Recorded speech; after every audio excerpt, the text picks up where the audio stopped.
Welcome to LU502, the podcast where real stories meet real skills from the plumbers, pipe fitters, and service techs of local 502. I'm your host, Ryan Kleber. This isn't just another trades podcast. It's our story, told by the people who live it every day. From apprentices to seasoned journeymen, we're talking shop, sharing lessons, and highlighting the wins and challenges of life in the field. With over 25 years in the trade, I've seen a lot, and I'm here to bring those experiences and yours to the mic. We'll cover everything from technical tips and union updates to job site stories and career advice. So subscribe, tune in, and be part of the conversation. This is US 502, powered by Local 502, driven by you. And here we are, another episode of US 502. I'm your host, Ryan Kleber. Joining me today is Marty Kuerzi Jr. How you doing, man? Good, how you doing? Good. So Marty is going to be running for the business agent position that Brother Eric is giving up. So him and Matt O'Leary are going to be running against each other. So he wanted to come in and reach out and talk to the members and, kind of get his name out there and let everyone kind of get an idea of who he is. So, Yes, sir. I mean, how long you been in? I've been a member since 2007. Okay. Started my apprenticeship there with a little small company, PPMI. Okay. It wasn't in our jurisdiction very long, but worked for them, worked for Hussing, and been now at Lusk for since 2012. Sweet. Yep. So what brought you into plumbing? My dad is a plumber, a retired member, Mm-hmm. plumber for 36 years in the trade. And went to college, did that route for 4 years. Right. Came back home and needed to get a job, There you. Where'd you go? I went to Northern Kentucky University. Okay. Yeah. Did you major in anything? Business administration and communication. Nice. Yeah. It's a long story why I come home, but, girls mainly. Yeah. Came home and was going to finish up at IUS, but Dad pushed me this direction, and everything's worked out since. Seem to be working out just fine. Absolutely. So your current position at Lusk is superintendent? Yeah, superintendent. Okay. Yep. Right. Over the plumbing or? Everything? Yeah, I've been in there since 2018. Nice. Well, I hear a lot of good things. I know a lot of your guys personally, and they always speak very highly. Good dudes. So, well, what motivated you to step up and run?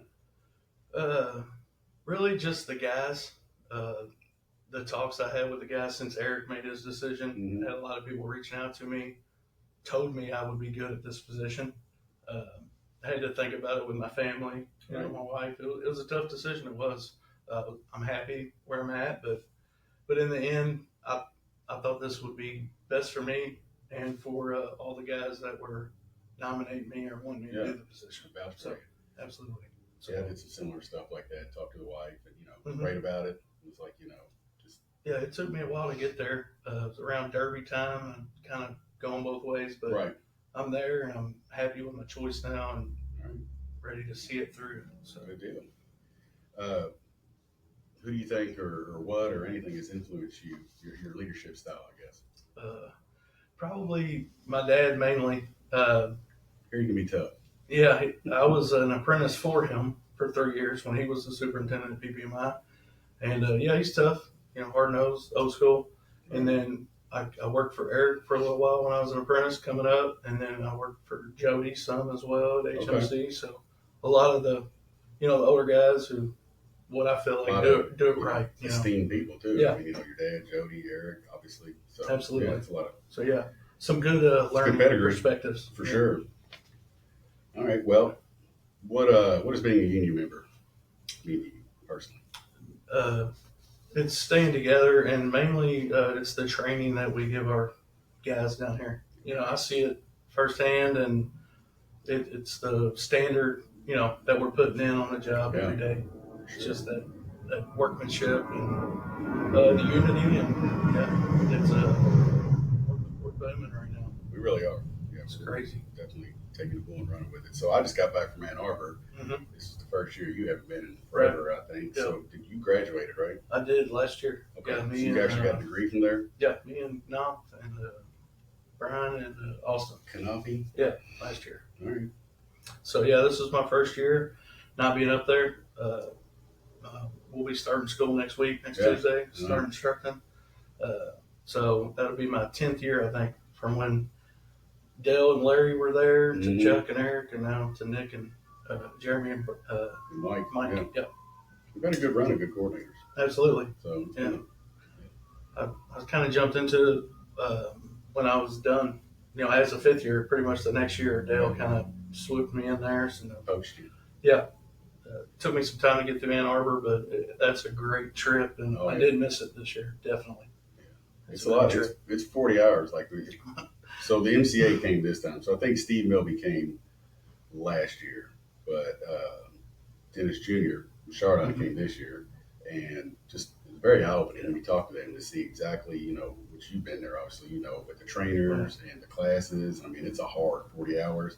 Not all the guys agree with that, but it is. Some of the classes, yeah. I mean, I have guys it's like, hey, do you want to go out and, have a drink tonight? And they're like, no, I have to study. Yeah. Are you serious? He's like, yeah, I got a class tomorrow that, they're writing essays. It's pretty wild. Oh, yeah, they're driving back right now. Yeah. I'm glad to be done with it, for sure. That they are. So, because I think they start on Saturday. Yeah, they go up Saturday, and schooling starts Sunday at 8 or 7, whenever time they start. But it's nice. It's legit. It's put on right. Yeah, the UA does a great job of putting it on. Well, they had the Australian guy here, the guy from Ireland, and of course the Canadian. I guess they're Mark McManus, and they were all there. And that's cool. Yeah, the Australian dude, you can imagine, was hilarious. Absolutely. If you could understand what he said. Yeah. All right. What do you see as the most important issue facing the local right now?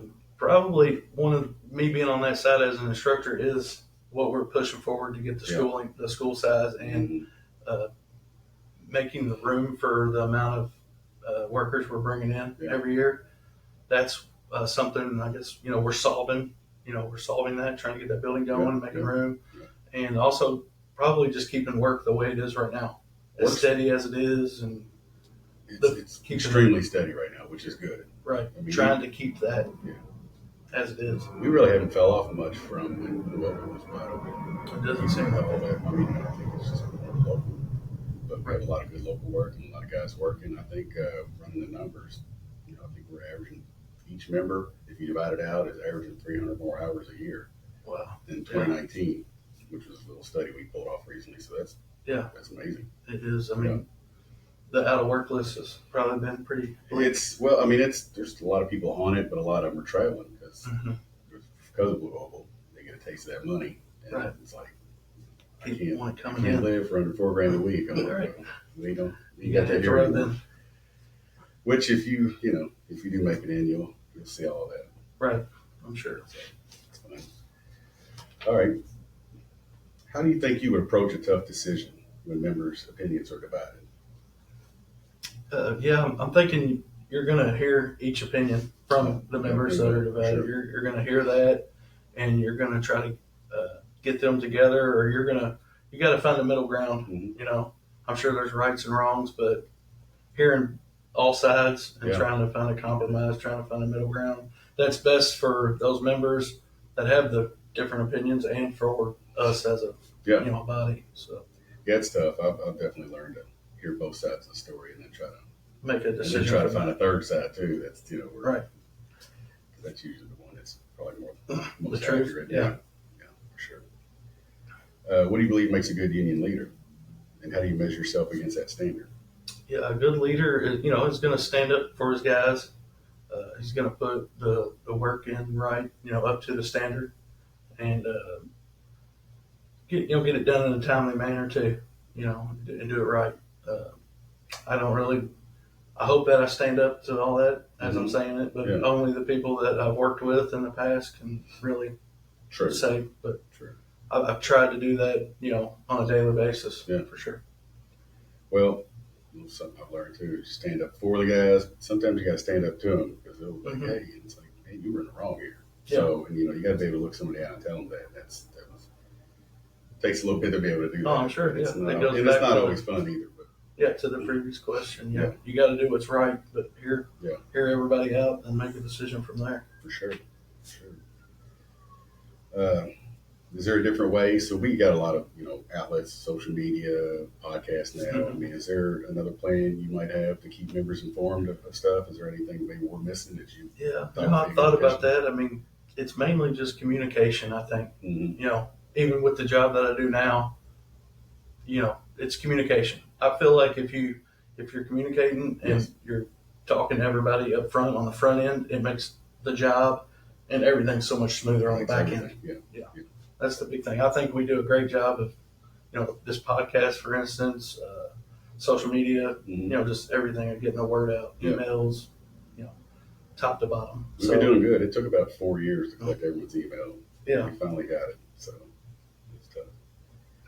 All right. Here's one. How do you think the local should adapt to changes in technology, codes, and industry standards? Which I thought this would actually reach out to you a little bit because being, a plumber, you Mhm. understand how important the code is for us. So Right. Yeah, that's something that we all hang our hat on. It's Kentucky's separate from everybody else. Mhm. Everybody else is working off a code that half the country's using or whatever. And I've been on some code meetings about that, voicing that opinion. Mhm. But I think we do a great job technology wise over there at the school, and they're evolving, every year, changing upgrades and this and that. But yeah, keeping our codes strong and trying to be a leader and a front runner of Mhm. changing those codes Yeah. in our area and our jurisdiction. because they've tried to change them. I Absolutely, mean, every year they try to dumb it down enough to where, it Absolutely. keeps a lot of riffraff out of the state, which, it does, and people coming in from out of state trying to just take the test and yeah, get it. It's not that easy. it's definitely, no, it's not. Here's a little foreshadowing one. Mhm. So where do you see the local in 5 years? And what steps will you take to get us there? Yeah, I hope work is as good as it is now, if Yeah. not better. Yeah. In 5 years. Like you said, the man hours coming in yearly is great. So we want to keep the guys working and keep the work here at home Right. for the guys who want to be here. And what was the second part? Where did I see myself? What steps would you take to help get us there? Yeah. Yeah, I hope I'm communicating with the guys and doing all that I can to, be a voice up here and help our body Yeah. keep going forward, Right. and stay strong. Probably elaborate on this one too. So what's your vision for training and apprenticeship in the years ahead? Yeah, those three guys over there do a great job. Yeah. I've tried to have a little bit of input over the last few years, just with on the plumbing side, just trying to help Nick and Jeremy out Mhm. and Mike. But they're doing a great job because the amount of guys we're bringing in, 110 to 150, whatever it is, each year, getting them trained. They've adapted and done the day school, Mhm. which is helping Yeah. the first years, and just keeping good, solid instructors down there that we have, and making them happy. We got a That good school program. is a great, that's what puts our workmanship out on the job. It starts there. It all Yeah. starts at that school. So It does. keeping the training at a high standard is only going to help us going forward for sure.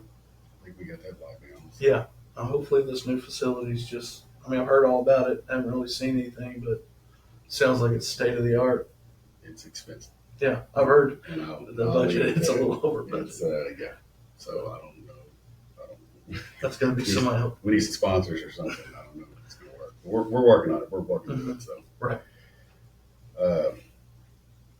What do you want the members to know about you as a person, not just a candidate? Right. Yeah. I'm a family guy.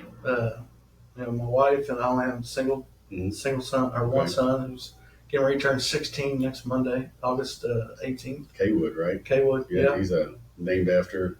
Kaywood Ledford. There you Yeah. go. Big UK guys. There he is. But he's a junior, so working through all that, junior high school, a couple years away from college. Okay. He plays, he's in a wheelchair. He plays wheelchair basketball. Nice. So we do a lot of travel team with wheelchair basketball. He's Okay. pretty competitive. It's fun. That's hilarious. Go to a few states and just enjoy spending time at the lake Mhm. throughout the summer. What lake you go to? Rough River Lake. Okay. Got a place down there. I go to no land. So. Enjoy that, and then just pretty much same as everybody else. Yeah. Work Monday through Friday and That's try to have a little fun Yeah. on the weekends. Squeeze it in when you can. Yeah, absolutely. I hear you. How do you feel like you handle criticism or setbacks? Yeah, I think you're going to get it. It's coming. I think when you step back and listen to the criticism and then really, think about what's being said and what you can do better. I mean, you have to take criticism and work off of it, build off of it. Some of it's due and some of it's not, but I love taking criticism. It is only going to make you better. It really does, yeah. And a setback, setbacks happen on the job all the time. You got to, when a setback happens, step back, get outside, get away from it for a minute, and then, get a plan, attack what you're going to do going forward, to fix it. Yeah, it's got to be fixed. You can do a kicking and screaming or actually absolutely collect yourself and try to do it right. All right. If you were elected, how do you want your leadership to be remembered when your term is up? Mainly just being a good voice for our local, standing up for the guys, and I want to see the guys that I see over at school. I want to see them 20 years down the road from now when they're older and they're running work. Superintendents or absolutely running for our spot. It's always all the guys that are pushing me and wanting me to do this. I want to see them grow and take all the older guys who are going to retire. See those guys retire and watch the young guys come up. So we got a lot of support, especially from the teachers. I heard that all week. So a lot of guys think a lot about you. So I'm looking forward to it.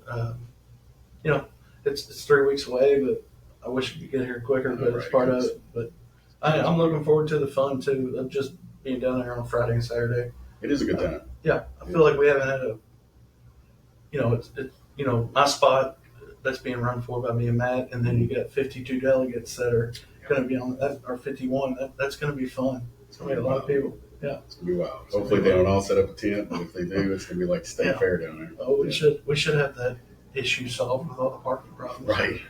But it's going to be a fun night Friday night. So we're looking forward to it. So, absolutely. Thanks for having me on. Yeah, man. You want to add anything or?